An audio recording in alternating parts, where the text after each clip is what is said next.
In this lesson we're going to be talking about position 5 of the minor pentatonic scale and the related blue note, or the blues scale, depending on which way you want to look at it.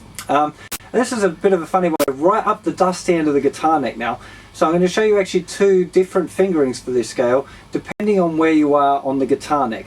Now for the licks, we're going to be right up the dusty end with the third finger right up on the 17th fret, so really quite far up. The same scale can actually be played with the third finger, or the root note I should say, because we're going to use a different finger for it, down on the 5th fret. Now this is a good time to talk about this thing, this octave rule, the 12th fret rule. Now on the guitar you'll notice that there's double dots at the 12th fret, and that's because it's exactly one octave higher than the open strings. So if we've got an E on the thicker string, if we play at the 12th fret, we've got another E. It's the same thing, just one octave higher.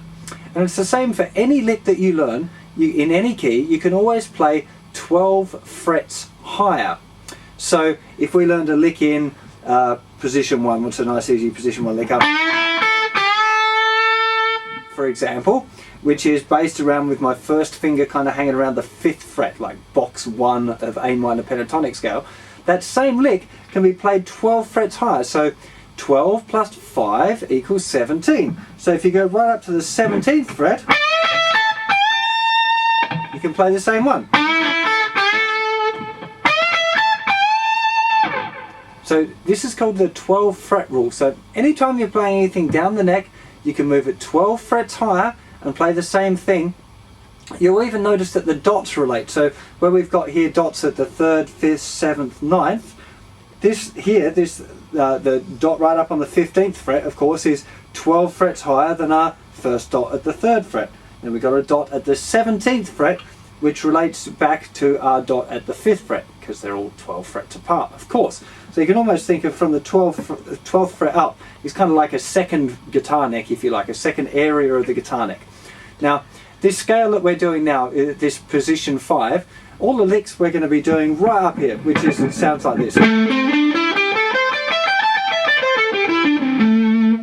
And for that scale I'm using my 1st and 3rd finger all of the way up and all the way down.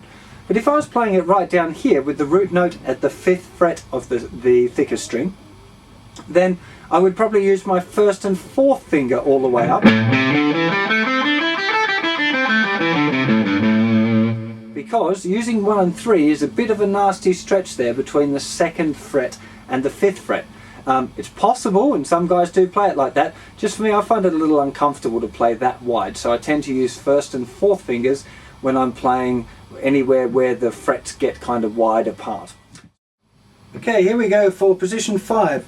We're starting with our 3rd finger up on the 17th fret of the thicker string, and we're going to be going 3rd, we're going to start on that note, then with the 3rd finger, then 1st, 3rd on the 15th and 17th frets, then 1st finger moves back to the 14th fret, and we go 1, 3 again, 3 staying in the 17th fret, but 1st finger's moved back. Then the same on the next string. 1st finger moves back to the 15th fret, and we're going 1, 3, 3, the 3rd finger still staying in the 17th fret. And the same again.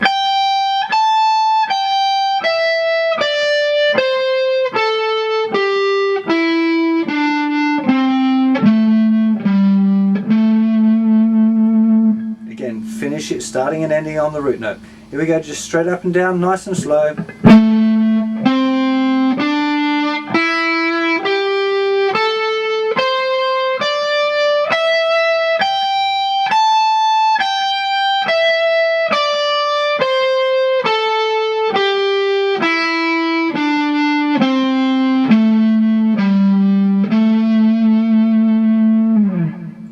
Now if we look at the notes that we can bend from this scale, we're not going to bend the root note. Bending the root note is generally a bad idea. This next note is the note C, which is this minor 3rd, and this is that good note to put a curl on. So definitely if you're going to whack a curl on, that's a good one. The next note, the note D, and this is a good one as well. We can either bend this a tone awkward and kind of unusual, but possible. And we can also, that's the one that we can reach the blue note by bending a semitone.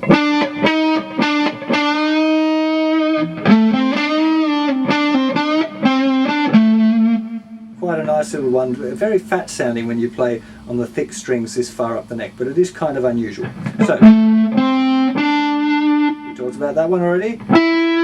Yeah, this finger, very unlikely that we're going to do any string bending with the first finger there. Third finger here, possible to bend it a tone,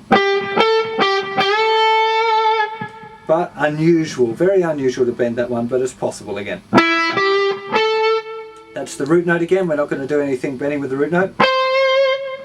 Here we are, this note, the third string, 17th fret with the third finger. This is the note C again, which we know is a good one for curling.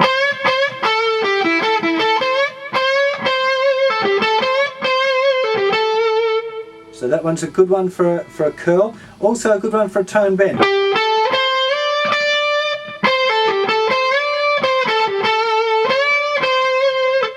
So that one there's a nice one for a bend. Now, if we keep going, we've got here the first finger now at the 15th fret. Now the blue note is just one semitone higher than that, so this one can be a nice one to get a little semitone bend with the first finger.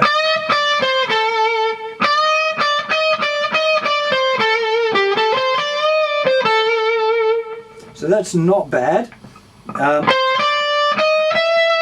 We end up here now with the third finger on the note E. Now this one, if you're going to bend this one, this has to be a minor third sound, so bending this. Quite a big bend, but it can be quite a nice one to go. That kind of thing, so bending that up a tone and a half. Going down a blues scale there, we're going to go through some of that in the lick stuff soon. So that one's a nice one to bend if you want to bend it a tone and a half. This one here with the first finger, 15th fret, not really going to bend that one too much, because if you miss your bend a little bit, you'll get to the major 7th that note there, which is a really horrible one. Goes to the root. It's not a bad one to bend from other places, but with your first finger it can be a little bit tricky. With the third finger we're back on the root note, so we're probably not going to bend with that one either. So, summary. Curl here on the third. We got a semitone and a tone there. Tone there if you want. Tone there. Semitone. Here, minor third. And here, probably not. Finish. So here we go for looking at the blues scale. Now, the blue note in position 5 is located here. This is the 18th fret of the 5th string. So for that note you can either slide your third finger forward, or you could use your little finger. I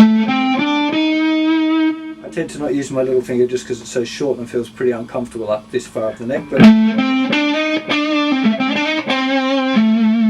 nice little chance to...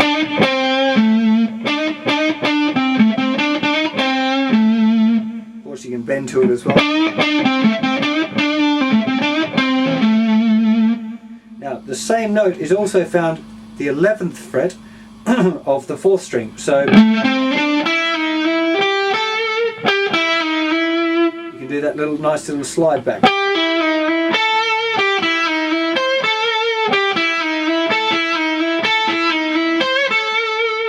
Nice way of using that one with a little slide back.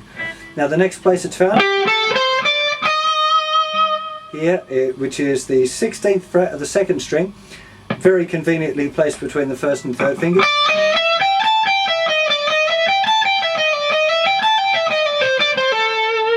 Lots of nice little licks for